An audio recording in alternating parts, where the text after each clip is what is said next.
Un des points qui est important, sur lequel je voudrais revenir, c'est la mise en œuvre pratique. Et notamment, vous allez avoir l'étude d'impact dans la proposition de règlement, vous allez faire la notion de risque, vous avez Privacy by Design, mais les chartes d'éthique me paraissent intéressantes. C'est-à-dire que malgré la loi de 78, malgré la loi de 95, malgré le couplage, il a été réduit nécessaire de mettre encore un droit mou, qui sont les chartes. Je vous ai mis quelques références des chartes et on voit bien l'importance de ces chartes parce qu'elles sont à propos du personnel qui visualise et de manière générale, qu'est-ce qu'on fait des informations. Et je crois que c'est intéressant de faire une charte dans le domaine. Alors, rapidement, les contrôles CNIL, eh bien, là encore, je me suis posé une question sur laquelle je n'ai pas de réponse. C'est jusqu'où va la compétence de la CNIL en matière de sanctions par rapport à la vidéoprotection. Parce que lorsque la vidéoprotection et la vidéosurveillance ne forment qu'un, la compétence de la CNIL est acquise. Est-ce qu'elle est plus large que ça? Sachant que c'est sanctionné pénalement. En tout cas, lorsque on a une dualité loi de 78, loi de 95, la CNIL récupère la totalité, me semble-t-il, de sa positionnement. Et dans le cadre, on le voit dans le cadre de la décision de janvier 2013, je ne sais pas si ça avait été relevé ou non, la caméra qui est sanctionnée, c'est la caméra qui se trouve à l'intérieur du champ de visualisation des personnes. Donc là, vous voyez bien, dans le schéma de synthèse, avertissement, audience, sanction, recours, ou mise en demeure, audience, sanction, recours. Et dans le cas qui nous intéresse de Arcade des Champs-Élysées, ça a été une mise en demeure avec publicité.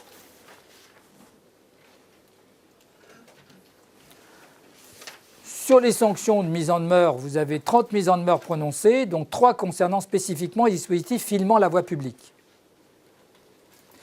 Mais ce n'est pas complètement clair encore, je ne sais pas si c'est clair pour les spécialistes. Une sanction pécuniaire, un avertissement, et en 2013, donc, une sanction pécuniaire. Quelles sont les tendances, rapidement, qui ont été annoncées? C'est continuer, effectivement, à contrôler les dispositifs qui concernent un nombre important de personnes et contrôler les dispositifs de vidéo-verbalisation, qui, eux, posent un problème complémentaire. Alors le GPMSE, c'est une fédération avec 2 syndicats. Pourquoi 2 syndicats? Un syndicat qui représente les activités de télésurveillance, qui nous a été rendu obligatoire par la création du CNAPS, où là il fallait que nous siégions en tant que représentants des sociétés de télésurveillance. Donc on a coupé finalement GPMSE en 2. Donc GPMSE, c'est le groupement professionnel des métiers de la sécurité électronique. Dans la sécurité électronique, on a toute la partie installation et maintenance, que je représente aujourd'hui. Et on a également la partie télésurveillance. Donc, je vous prie de m'excuser, il y a une petite erreur dans le logo. C'est le GPMSE installation et maintenance qui parle aujourd'hui devant vous. Alors, électronique, c'est la vidéo, bien entendu, le contrôle d'accès, également les systèmes de ronde, de détection d'intrusion, enfin tout ce qui concerne finalement la sécurité des biens et des personnes. Bien entendu, une démarche déontologique. Nous avons une charte d'acceptation de nos adhérents et des règles internes de fonctionnement. Très bien. Alors je vais présenter très rapidement la société que je représente aujourd'hui. Donc je représente la société A7 Security et également TKH Security Solutions. Ces 2 sociétés font partie du groupe TKH, qui est un gros groupe dont la maison mère se trouve aux Pays-Bas et qui comprend 70 filiales. Au sein de ces 70 filiales, il y a donc A7 Security International et TKH Security Solutions, qui sont donc des sociétés fabricants de systèmes de solutions, donc pour l'un fabricant de systèmes intégrés de solutions et pour l'autre fabricant et distributeur de solutions de vidéoprotection. Nous sommes implantés surtout au niveau européen. Nous intervenons, ou du moins nous proposons des solutions sur différents sites, aussi bien au niveau du ministère, donc sites publics et puis également sites privés tels que les banques, les transports. Nous avons des clients qui sont présents aujourd'hui dans cette salle, donc banques, retail, sites sensibles, aéroports, SNCF. Voilà, nous avons différents représentants ici, clients finaux qui sont présents, ainsi que des clients installateurs et intégrateurs qui sont présents dans cette salle. Notre philosophie chez A7 Security et TKH Security Solutions, c'est vraiment d'être auprès de nos clients via tout ce qui est hotline, services d'assistance technique, commerciale et également des formations. Nous organisons beaucoup de formations auprès de nos installateurs et intégrateurs parce qu'il nous semble important de pouvoir, en tant que fabricant, leur apporter les éléments nécessaires pour pouvoir installer au mieux auprès des clients finaux. Donc l'objectif de notre intervention aujourd'hui, c'est par rapport justement, ce que nous aimons, même si nos clients sont les installateurs et les intégrateurs, c'est avec eux aller auprès des clients finaux pour avoir un petit peu les remontées et savoir ce qui va et ce qui ne va pas. Et c'est comme ceci que nous avançons et que nous progressons ensemble, notamment avec les contrôles.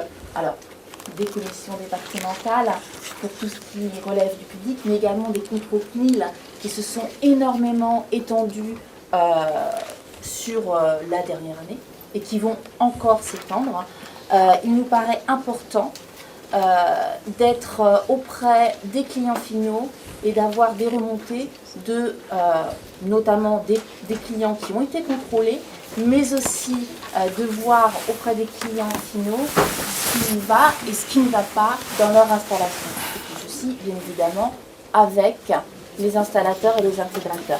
Donc en fait, aujourd'hui, moi, ce que j'ai fait, j'ai juste recensé notamment des exemples de défaillances constatées par la CNIL lors de contrôles. Quelque part, aujourd'hui, on s'interroge sur le rôle d'information et de conseil que peut avoir l'installateur, l'intégrateur, et pourquoi pas même le fabricant auprès de l'installateur, pour que, lorsqu'il y a un contrôle, tout se passe au mieux. Donc en fait, on a recensé tout ce qui n'allait pas, les défaillances qui pouvaient arriver, et la question est de se poser comment on peut apporter ce rôle d'information auprès des clients finaux, de l'exploitant, qui n'a pas forcément tous les éléments en main. On a beaucoup parlé des masquages, Maître Bensoussan l'a évoqué tout à l'heure. Effectivement, c'est une problématique aujourd'hui et je pense qu'on va aller de plus en plus lors des contrôles vers la problématique masquage. Ce que nous, on a retenu, c'est que les opérateurs ne doivent pas avoir la main sur l'invalidation du masque, que dans l'idéal, la programmation des masques doit être protégée par un mot de passe, et puis aussi toute la problématique au niveau du masque. Le masque doit être fait à la source, c'est-à-dire au niveau des caméras, et non au niveau des stocks, des enregistreurs notamment. Donc c'est ce que je vous disais, c'est la personne en charge du traitement responsable, oui, mais aujourd'hui, il nous paraît logique qu'il y ait un devoir moral pour l'intégrateur, l'installateur, mais aussi le fabricant, de bien informer le client final. J'ai répertorié des exemples de défaillances qui ont été relatées par l'exploitant, donc le client final. Donc là, je vous laisserai lire, hein, vous avez les documents, je vais aller relativement vite. Voilà, en gros, par exemple, l'installation permet difficilement d'identification la nuit, notamment dans les zones insuffisamment éclairées. Certaines caméras n'ont même pas d'alimentation, donc là on peut se poser la question du contrat de maintenance. Alors parfois, effectivement, vous allez me dire, certains clients, certains exploitants ne vont pas prendre de contrat de maintenance, donc il est difficile de pouvoir suivre le dispositif et l'installation lorsqu'il n'y a pas de contrat de maintenance. Mais parfois il y a un contrat de maintenance et il est mal suivi. Et voilà, donc c'est vrai que quelque part, si juridiquement l'installateur n'est pas responsable, quelque part, il y a peut-être un devoir moral. Donc il y a d'autres exemples. Voilà, sur les conseils notamment, c'est quelque chose qui revient régulièrement. On voit au travers de ces exemples et par rapport aux témoignages que nous avons eus des exploitants qui sont vraiment en attente aujourd'hui de conseils et d'informations. Voilà, donc on a même des absences d'autorisation préfectorale. Donc ce qui est étonnant, c'est que l'installateur, effectivement, normalement ne devrait pas installer s'il n'y avait pas d'autorisation, notamment au niveau du secteur public. Voilà, donc je laisse la parole à Michel Georges. Bien, dans ce que vient de dire Virginie, je rebondis. Un exemple simple, une installation, avec le micro. Un exemple simple, une installation pour laquelle il n'y a pas de maintenance. On pourrait être tenu responsable de ne pas avoir proposé de contrat de maintenance. En revanche, on ne peut pas être tenu responsable si le client, in fine, décide de ne pas souscrire au contrat. Donc vous voyez, ça c'est des aspects pour lesquels nous, on a un certain nombre d'obligations, de devoirs de conseil auprès de nos clients. Alors là, c'est toujours, c'est pas nous qui le disons, c'est pas nous intégrateurs, c'est un exploitant qui dit l'intérêt serait d'avoir un maître d'œuvre qui livre le projet clé en main, conforme à la loi, avec un service après-vente pendant le délai de garantie d'installation. Bon, il y a un petit mélange un petit peu parce que la garantie, elle est obligatoire, hein, il n'y a pas de débat là-dessus. En revanche, le service après-vente, pendant l'année de garantie, bien sûr, il doit avoir lieu, mais je pense après, tout au long de l'utilisation de l'installation, moi, il nous semble, en tant qu'installateur, que l'installation doit être maintenue. Alors, un certain nombre d'éléments que nous prenons en compte lors de l'établissement de nos offres, l'arrêté du 3 août 2007, qui est quand même assez détaillé sur les installations relevant de la voie publique ou de lieux ouverts au public, évidemment les recommandations de la CNIL, le code du travail pour tout ce qui est évidemment la surveillance des personnels. Et d'ailleurs, j'avais un petit exemple sur ce que commentait Maître Bensoussan sur une caméra, par exemple, qui filmerait dans un commerce la zone de caisse. Donc d'un côté, on a une surveillance qu'on pourrait définir comme permanente de l'employé, et de l'autre côté, on a quelqu'un qui est sur un lieu ouvert au public, mais qui défend sa vie privée. Et on voit les deux personnes. Sauf que on a eu un exemple tout à fait récent qui date de la semaine dernière, où un de nos adhérents nous a remonté une information suite à un contrôle CNIL, qu'en fait on ne peut pas, la caméra ne peut pas surveiller la caisse avec la personne qui est derrière et la personne qui est devant. Alors, on ne sait pas bien pourquoi, c'est une disposition qui date du 23 janvier, qui est tout à fait récente, parce que, en fait, ils arguent du problème qu'on surveille la personne en permanence, la personne qui travaille, l'employé du commerce. Donc, en fait, on ne doit pas surveiller la personne qui est devant, la personne qui est derrière, mais uniquement la caisse. On ne voit pas bien l'intérêt derrière, après, pour remonter une malveillance ou une malversation. Enfin, voilà un exemple clair où là, la caméra, une seule caméra, a priori relèverait de la loi de 78 et de la loi de 95. Autre règle que l'on prend en compte, c'est la R82. Ça, c'est un référentiel édité par le CNPP, mais c'est une certification volontaire qui n'a aucune exigence réglementaire. Oui ? Oui, si je peux me permettre, quelle force ont ces dispositions de la CNIL en matière juridique ? La CNIL qui vous envoie une circulaire, c'est quoi? C'est une circulaire? C'est un avis? Ah non. Ah non. C'est-à-dire que si vous ne suivez pas, elle vous condamne. Sous réserve d'appréciation souveraine après du Conseil d'État. C'est ça le problème, c'est pas une circulaire. Elle vous dit, la CNIL a pris une position relevant de ce fameux article 1, hein, informatique au service de chaque citoyen. Donc effectivement, on a le problème que vous indiquez est un très joli problème. On a ce problème avec les banques, dans lequel, pour les manipulations de fonds, où la caméra, il faut qu'on voit si les fonds ont été remis ou non, qu'est-ce qui a été remis. Et donc, on a ce problème pour toutes les caisses, et notamment dans les remises de fonds.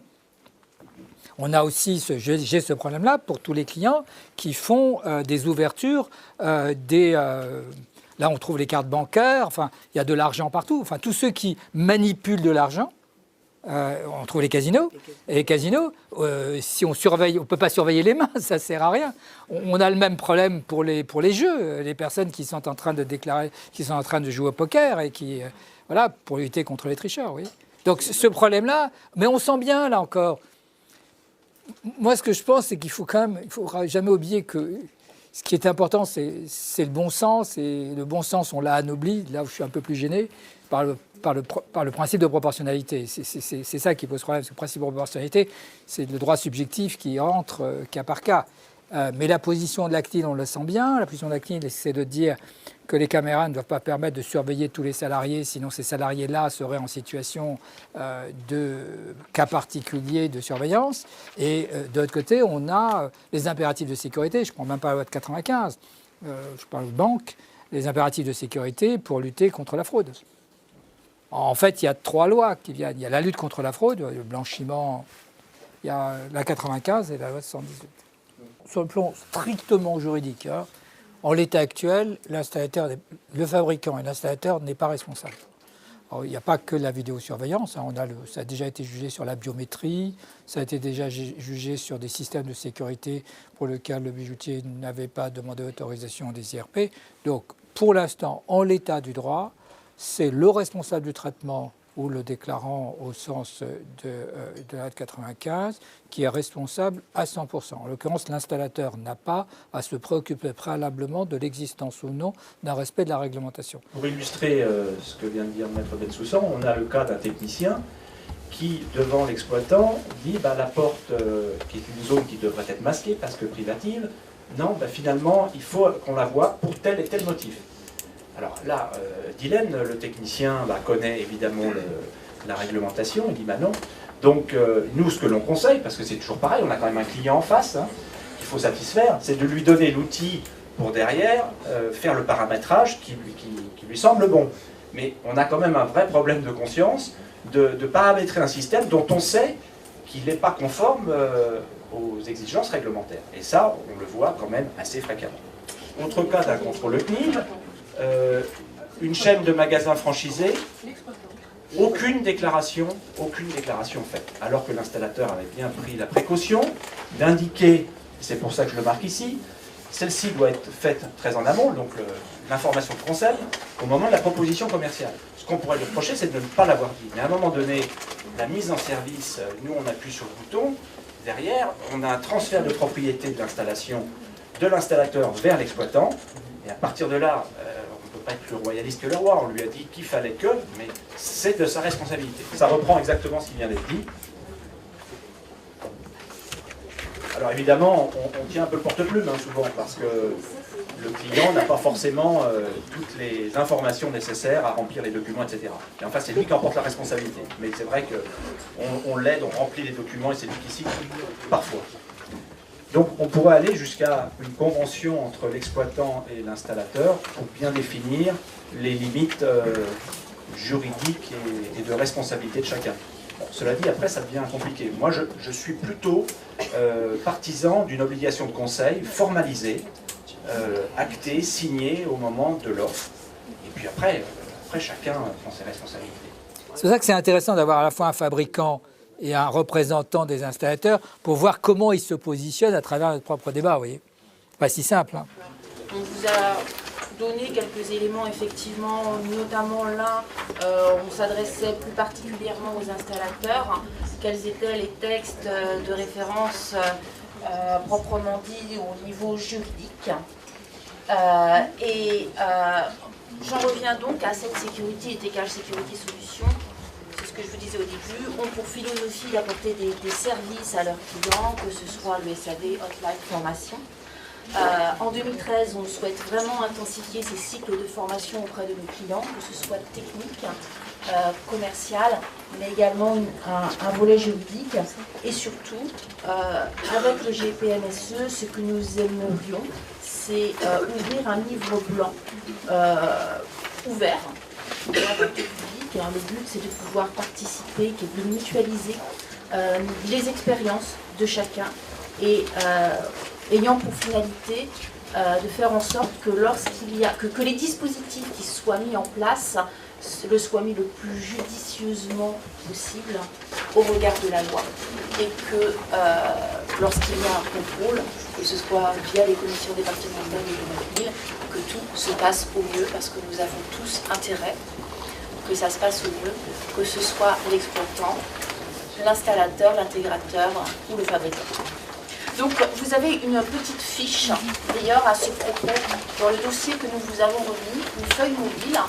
Nous vous invitons à la remplir et à nous la remettre. Donc, si vous souhaitez davantage d'informations ou si vous souhaitez participer donc, à ce livre blanc, nous vous enverrons les informations avec grand plaisir. Voilà, merci pour votre attention. Merci.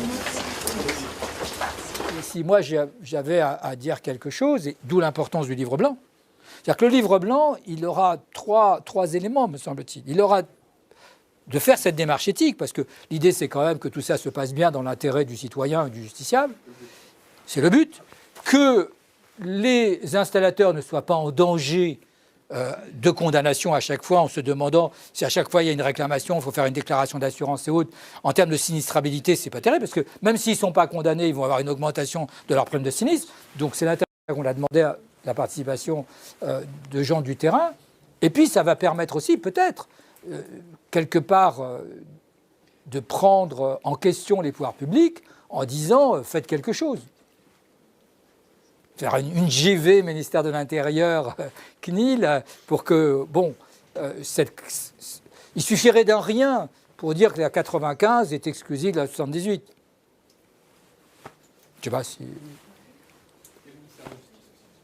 la réponse est là, le ministère de la Justice aussi, donc c'est compliqué, honnêtement. Mais continuez, hein, les tenants de la 95 exclusive, continuez. Moi, je suis un observateur. Je suis neutre. Honnêtement, je suis neutre.